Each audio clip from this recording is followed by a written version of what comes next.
বাংলায় পারিবারিক বাসন্তী পুজোর রীতি যে কেবলমাত্র কয়েকটি রাজপরিবারের দেওয়ালেই সীমাবদ্ধ ছিল না, তা বারবার প্রমাণ করে চলেছে আমাদের জনার্দন সাহেরের রায় পরিবারের এই বাসন্তী পুজোটিকে আসানসোল শিল্পাঞ্চলের প্রাচীনতম বাসন্তী পুজো বললে হয়তো ভুল হবে না।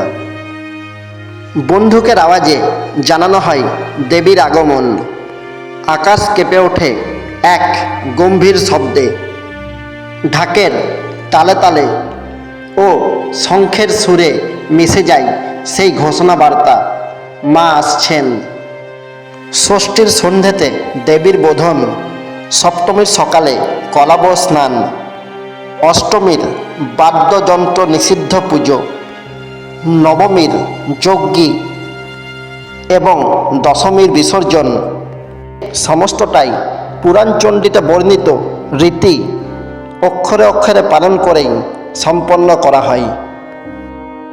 দশমীর সন্ধ্যেতে সিঁদুর খেলার মধ্যে দিয়ে কৈলাসের পথে পাড়ি দেন মা ও মা। আর পাঁচটা জমিদার বাড়ির পুজোর মতো আমাদের পারিবারিক পুজোর সঙ্গে জড়িয়ে নেই কোনো রাজাদের নাম, নেই কোনো সোনালী মুকুটের গল্প।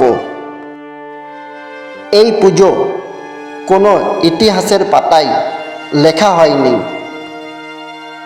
লেখা আছে শুধু হৃদয়ের অন্তঃস্থলে, প্রজন্ম থেকে প্রজন্মে ভালোবাসা ও বিশ্বাসের অক্ষরে।